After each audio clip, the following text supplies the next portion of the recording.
Shiv Sena UBT ने विधानसभा चुनाव में मिली हार के बाद पार्टी की संभावनाओं को मजबूत करने के लिए रणनीति बनाना तेज कर दिया है। इसके लिए पार्टी ने अपने संस्थापक बाल ठाकरे का सहारा लिया है, जिससे महाराष्ट्र में सियासी पारा हाई हो गया है।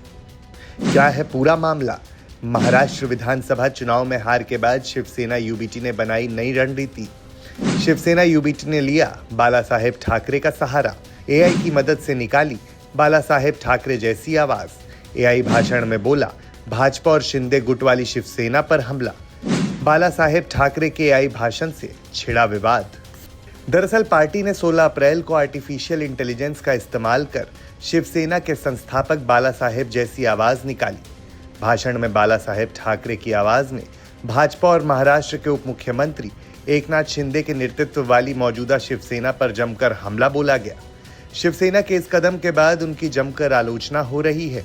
राज्य भाजपा अध्यक्ष चंद्रशेखर बावनकुले ने इसे बचकाना स्टंट बताया है। उन्होंने कहा कि जब कोई उनकी आवाज नहीं सुन रहा है तो केवल यूबीटी जैसा समूह ही आदरणीय शिवसेना प्रमुख बाला साहेब ठाकरे की आवाज में अपनी बात कहने का बचकाना काम कर सकता है। चंद्रशेखर बावनकुले का बयान सुन लीजिए। देखिए, इतनी बड़ी मजबूरी और ये परिस्थिति उद्धव ठाकरे पर आई है कि आज बाला साहब हयात नहीं है और बाला साहब हयात नहीं होने के बाद उनको उनकी स्पीच, उनका आवाज एआई के माध्यम से बनाकर अपनी जो पूरी इज्जत चली गई है महाराष्ट्र में, वो वापस लाने का प्रयास किया है। उन्होंने ये नहीं करना चाहिए था। कोई भी बेटा होकर, बेटे के नाते अगर देखेंगे उद्धव जी को, बाला साहब के लड़के करके भी देखेंगे तो भी गलत है, पार्टी करके भी गलत है। अगर कल मैं अटल बिहारी वाजपेयी जी का आवाज एआई के माध्यम से भाजपा कार्यकर्ताओं को सुनाऊंगा, ये मेरे लिए कभी भी अच्छा नहीं है, पार्टी के लिए अच्छा नहीं है।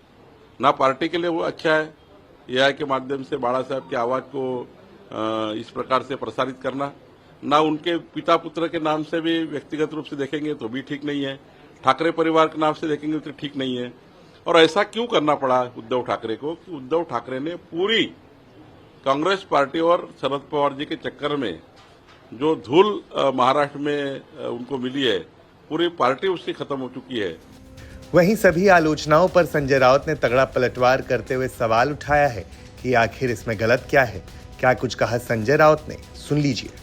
नरेंद्र मोदी जो देश के प्रधानमंत्री है, वो बार बार एआई टेक्नोलॉजी के ऊपर बात करते हैं। अगर किसी ने ये टेक्नोलॉजी का इस्तेमाल किया है तो उसमें गलत क्या है? कोई गलत नहीं है। बाला साहब ठाकरे कुछ बोल रहे हैं इस टेक्नोलॉजी से आकर, और वो सच बोल रहे हैं। अब गद्दार को गद्दार नहीं कहेंगे तो क्या कहेंगे बाला साहब ठाकरे? और ये गद्दार शब्द बाला साहब ठाकरे ने लाया जब एक नारायण राणे गए थे छोड़कर, उससे पहले और कोई गए थे।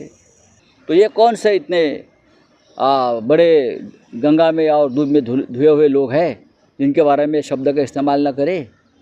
देखो क्या है, ये जो एकनाथ शिंदे वगैरह लोग हैं, उनकी एक पार्टी है। वो पार्टी अमित शाह जी ने बनाई है। उनके पार्टी के प्रमुख अमित शाह है।